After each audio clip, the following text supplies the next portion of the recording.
আসসালামু আলাইকুম এভরিওয়ান। আবারও হাজির হয়েছি ভীষণ মজার একটি রেসিপি নিয়ে। আজকের রেসিপিতে থাকছে কালোজাম মিষ্টি। ঘরে মুড়ি থাকলেই বানিয়ে নিতে পারবেন এরকম রসে ভরা নরম তুলতুলে কালোজাম মিষ্টি। এটা খেতে ভীষণ মজার হয়। আশা করছি ভিডিওটি আপনাদের সবার কাছে ভালো লাগবে।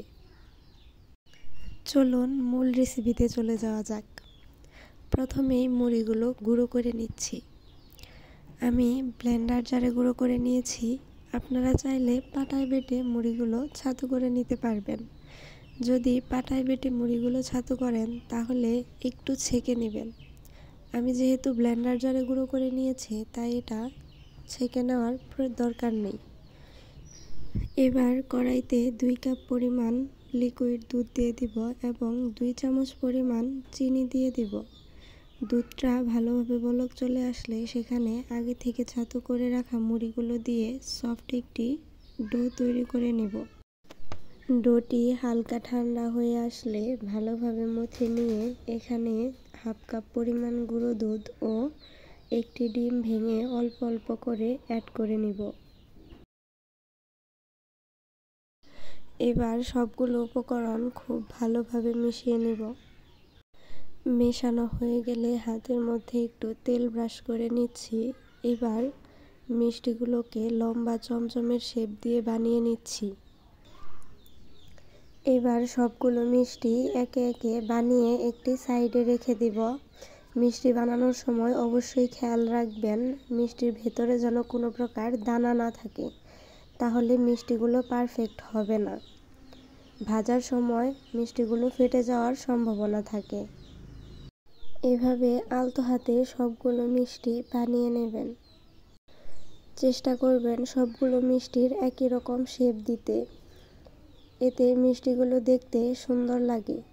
আমি এখানে চমচমের মতো লম্বা শেপ দিয়ে নিয়েছি। আপনারা চাইলে মিষ্টিগুলোর আপনাদের ইচ্ছা অনুযায়ী শেপ দিয়ে নিতে পারেন।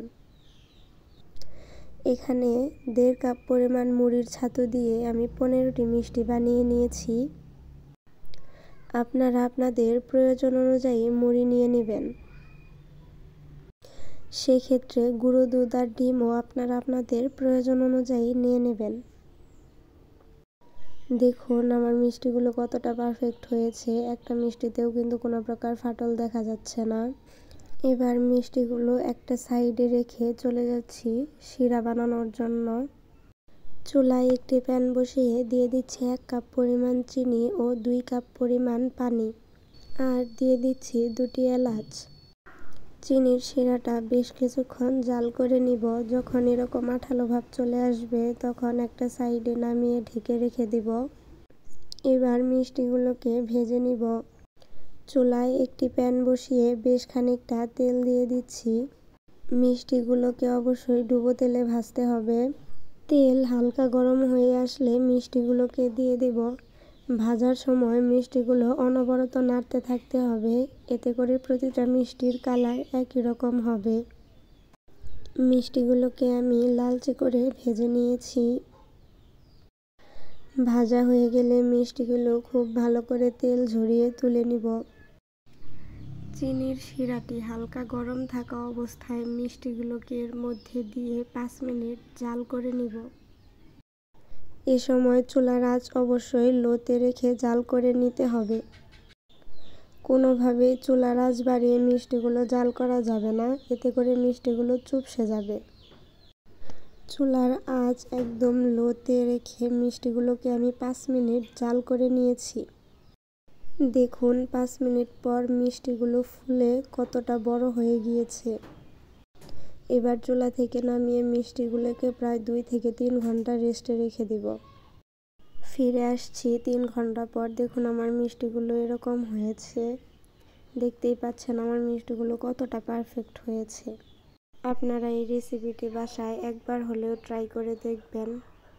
মিষ্টিগুলো দেখতে যতটা সুন্দর, খেতে ঠিক ততটাই সুস্বাদু। ঘরোয়া যে কোনো অনুষ্ঠানে খুবই অল্প সময়ে মিষ্টিটি বানিয়ে নিতে পারবেন। এতে করে বাইরে থেকে আর মিষ্টি কিনে আনার প্রয়োজন পড়বে না। এবার আপনাদেরকে একটি মিষ্টি ভেঙে দেখাচ্ছি কতটা সফট হয়েছে। এরকম রসে ভরা নরম তুলতুলে মিষ্টি তৈরি করার জন্য আমার রেসিপিটি ফলো করবেন। দেখা হবে আবারও নতুন কোনো ভিডিওতে। আল্লাহ হাফেজ।